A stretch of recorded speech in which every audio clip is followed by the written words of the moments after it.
Vamos mudar de assunto aqui, porque o ministro do Supremo Tribunal Federal, Alexandre de Moraes, agradeceu o empenho do presidente Lula ao comentar a decisão dos Estados Unidos de retirar as sanções impostas a ele e à esposa no âmbito da lei Magnitsky.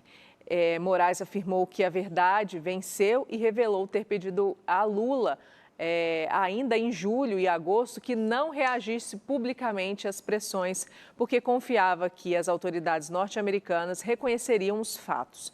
Moraes lembrou que o presidente Lula afirmou que o país não permitiria intervenção na soberania brasileira e finalizou, abre aspas, hoje o Brasil dá exemplo de democracia e força institucional a todos os países do mundo.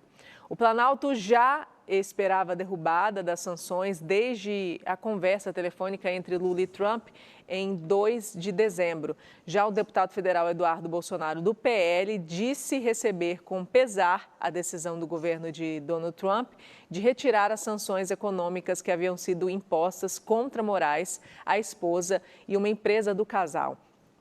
As sanções haviam sido articuladas de acordo com Eduardo Bolsonaro, por ele, que teria levado a Washington denúncias contra Moraes. Em nota publicada em inglês, Eduardo agradece ao governo Trump pelo suporte e atenção no que ele chama de séria crise de liberdade no Brasil. Nas redes, bolsonaristas criticavam Donald Trump, dizendo que se sentiam traídos e decepcionados. E aí, eu sinto muito. Porque eu estava comentando aqui antes da gente começar que eu estou falando isso desde quando começou, porque inclusive também muita gente da esquerda utilizou, ele está articulando contra o país lá fora. Então, gente, a gente imaginar que um deputado federal do Brasil consegue influenciar um presidente de outro país para colocar sanções no ministro do Supremo e em um país de uma forma geral... Aí é muita ingenuidade a gente imaginar que isso realmente aconteceu.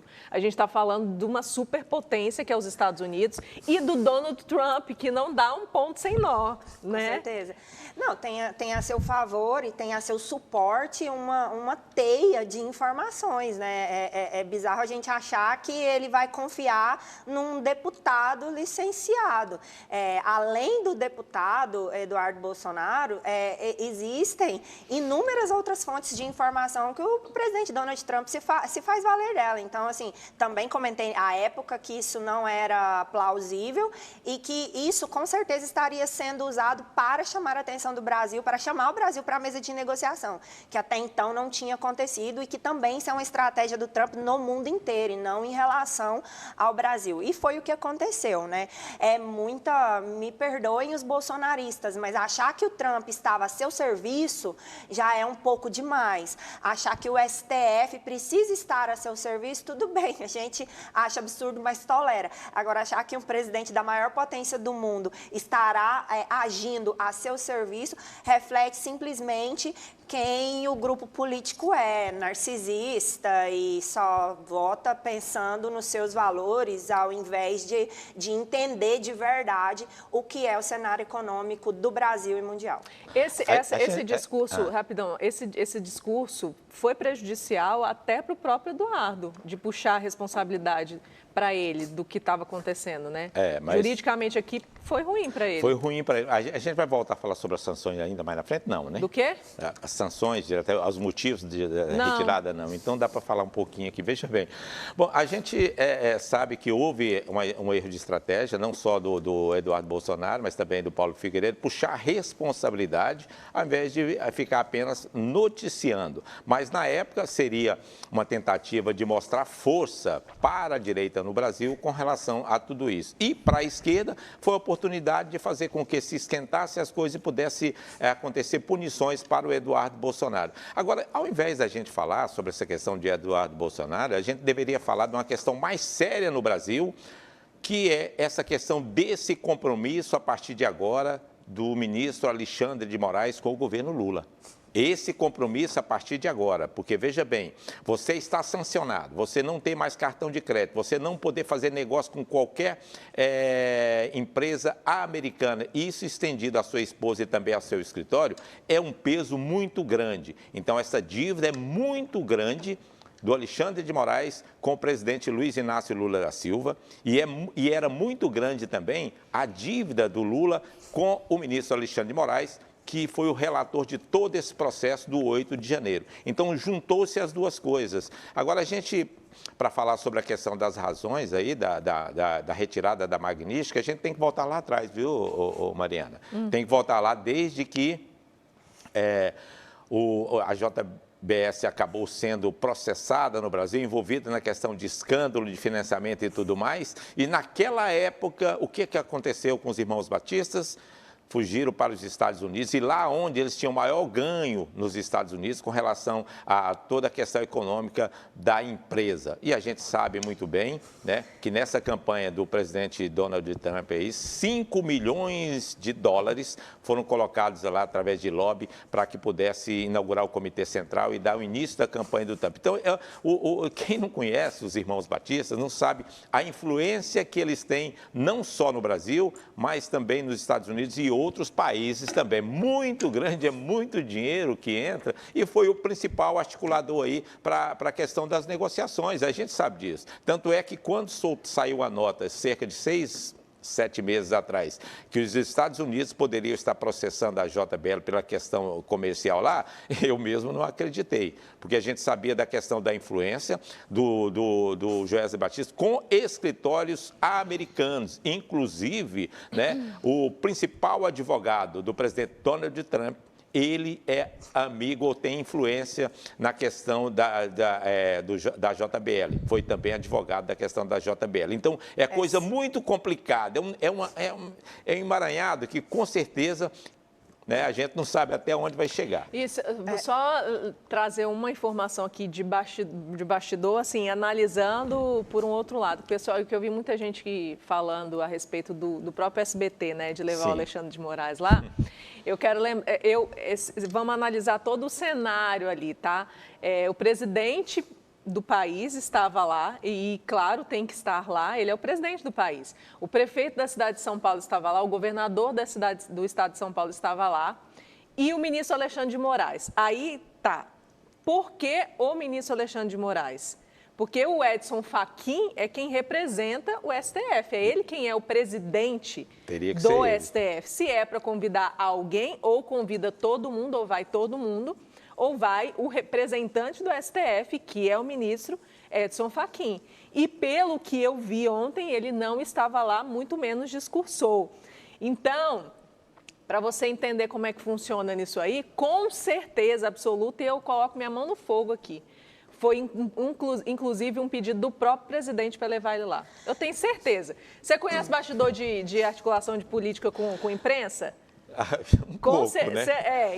Então você pode ter certeza que isso foi, porque não caberia um discurso do Alexandre de Moraes ali, muito menos ele representando o STF. Porque quem representa o STF é o presidente da casa, e ele não é o presidente da casa. Tá, e tem um detalhe que muita gente não percebeu. Quando o presidente Lula estava anunciando ao Alexandre de Moraes que a Magnífica estava caindo, houve uma conversa particular num cantinho entre Alexandre de Moraes e o presidente Luiz Inácio Lula da Silva, e alguém estava filmando, o fotógrafo cabeludo, eu esqueço o nome dele, da campanha do Lula. Ele acabou, então, colocando a mão na frente da câmera e, não filme isso aqui, não. Ou seja, ali já estava tudo organizado. E o convite, aquilo que você falou, foi para mostrar que o Alexandre de Moraes era grande, é grande no Brasil e faz parte do sistema, gente. Peraí, quero, claro. Vamos por partes. Vamos por partes. Primeiro, vamos pela ótica do SBT, né? Vocês trabalham com imprensa, muito mais que eu, sabem disso melhor do que eu. Se eu tivesse uma emissora de TV, eu queria lá na minha inauguração, seja lá o que for, quem está mais em foco. O Alexandre de Moraes hoje é um dos nomes mais falados no Brasil.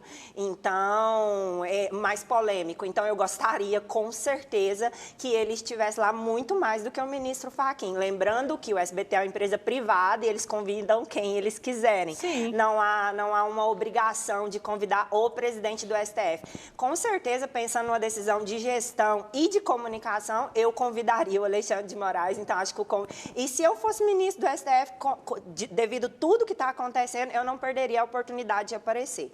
Então... Não, com certeza, para ele foi ótimo.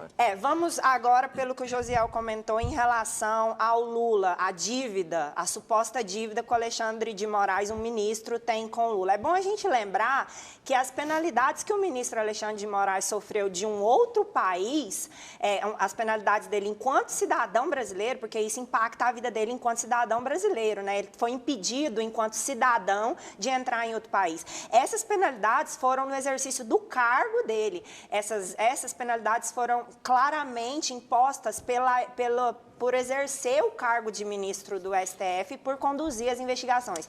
Então, não há nada mais justo e natural que a instituição Presidência da República defenda a posição do ministro, e foi isso que aconteceu. Então, a gente tem aí uma questão de dívida, com certeza, institucional. Você tem o Executivo, enquanto função diplomática, defendendo o papel do STF, e foi isso que aconteceu. Para finalizar, em relação à atuação dos irmãos batistas, eu queria dizer a quem está nos assistindo que a JBS é uma das maiores empresas do mundo. E eles não fornecem qualquer tipo de alimento. É alimento e é proteína, é carne. Então, se hoje o Brasil vende tanta carne, o rebanho do Brasil não está todo amontoado aqui nas nossas fazendas, é porque existe a JBS, né? Existe uma empresa de carne. O Brasil hoje possui um rebanho, Mariana, de mais de 38 milhões de cabeça. Divida isso pela quantidade de carne recomendada pela MS, pela população brasileira, e veja se o Brasil é capaz de consumir toda essa carne. Então, a JBS, levando a nossa carne aqui para os Estados Unidos, é benéfico para nós e para o nosso produtor, que ia estar passando fome lá na roça se não tivesse a JBS para atuar, para vender no mercado externo. Logo, com essa influência que a JBS tem nos Estados Unidos, porque fornece o alimento lá para eles, eles conseguem sim ter essa pressão. Lá nos Estados Unidos o lobby é institucionalizado, então se uma empresa fornece subsídios para a campanha, como foi o caso da JBS, que bancou parte da campanha dos Estados Unidos do Trump, também aconteceu com o Jeff Bezos, com o... esqueci. Do Starlink lá. Do X. Elon Musk. O Elon Musk. Elon Musk, exatamente. Eu tô depois do Covid. Enfim, os grandes empresários do mundo financiaram a campanha do Trump. Então, por isso, sofre essa influência, e isso é louvável. Que bom, porque senão nossas cabeças de gado ia estar tudo aqui, nós ia estar tendo que dividir espaço com cabeça de gado. Só um detalhe, bem pequenininho com relação à JBL, veja bem. Bom, acho que foi em 1963, né?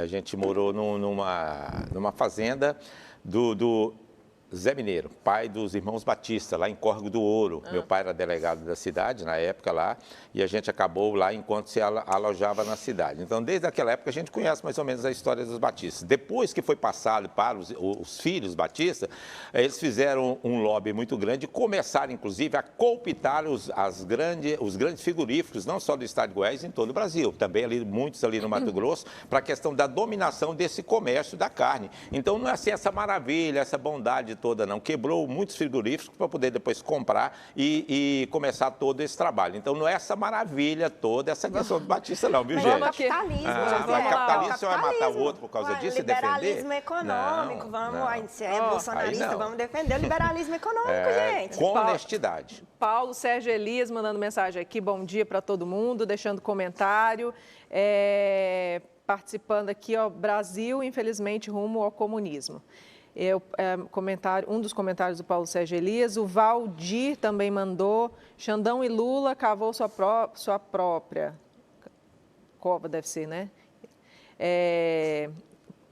Quem mais aqui mandando? Fábio Pereira de Jesus, Adailson Lopes, Lília também participando aqui com a gente. Manda sua mensagem pelo youtube.com.br/TV Brasil Central, que a gente vai ler aqui, tá bom?